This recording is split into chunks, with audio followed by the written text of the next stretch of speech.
سلطان صلاح الدین ایوبی الصافی علیہ الرحمہ فرماتے ہیں، میں اپنی قوم کو اپنے رسول صلی اللہ تعالیٰ علیہ وسلم کی یہ حدیث یاد کرانا چاہتا ہوں کہ اپنے آپ کو جان لو کہ تم کون ہو اور کیا ہو، اور اپنے دشمن کو اچھی طرح پہچان لو کہ وہ کون ہے اور کیا ہے، اور تمہارے متعلق وہ کیا ارادے رکھتا ہے۔ جس قوم کے نوجوان روحانیت دین کو چھوڑ کر مردہ دلی اور فحاشی کو زندگی گزارنے پر اتر جائے، وہ قوم بغیر جنگ کے ہار جاتی ہے۔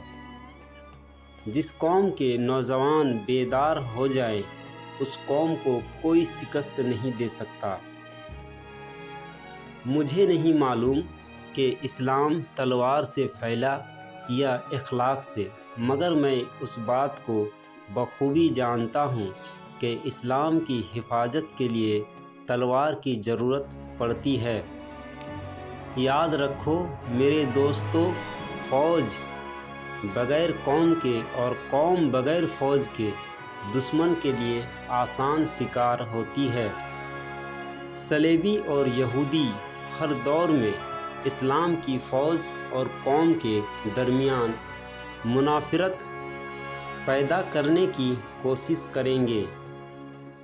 حکمران جب اپنی جان کی حفاظت کو ترجیح دینے لگے تو ملک اور قوم کی حفاظت کے قابل نہیں رہتا۔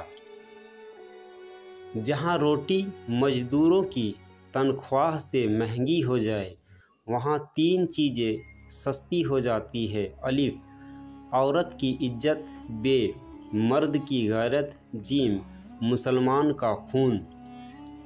مسلمان کی تلوار پر جب عورت اور شراب کا سایہ پڑ جائے تو یہ لوہے کا بیکار ٹکڑا بن جاتا ہے۔ اگر کسی قوم کو بغیر جنگ کے شکست دینی ہو تو اس کے نوجوانوں میں فحاشی پھیلا دو۔ سلطنت اسلامیہ کی کوئی حد نہیں۔ تم نے جس دن اپنے آپ کو اور خدا کے اس عظیم مذہب اسلام کو سرحدوں میں پابند کر لیا، اس روز سے یہ سمجھو کہ تم اپنے ہی قید ہو جاؤ گے۔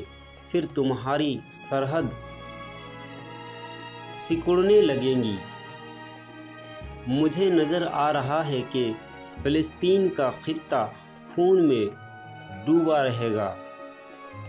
حکومت کا نشہ، دولت اور عورت اچھے انسانوں کو اندھا کر دیتے ہیں۔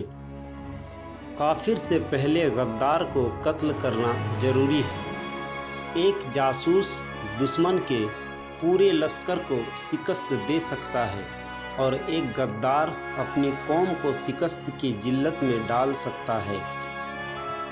باوقار قوم کی طرح زندہ رہنا چاہیے ہو تو اپنی روایات نہ بھولو۔ دفاع کا بہترین طریقہ یہ ہے کہ دشمن تمہیں مارنے کے لیے نیام سے تلوار نکال ہی رہا ہو، پہلے ہی اس کی گردن اڑا دے۔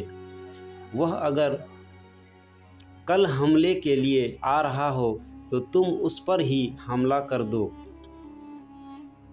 اگر ہم کفر کے طوفان کو نہ روکیں تو ہم مسلمان نہیں بلکہ بے غیرت ہوں گے، اور اگر اسلام کا دفاع اس طرح کریں گے، دشمن کے انتظار میں گھر بیٹھے رہیں، اور جب وہ حملہ کرے تو گھر ہی میں اس کے خلاف لڑیں، اور پھر یہ فخر بھی کرے کہ ہم نے دشمن کو پسپا کر دیا، تو یہ ہماری بزدلی کا ثبوت ہوگا۔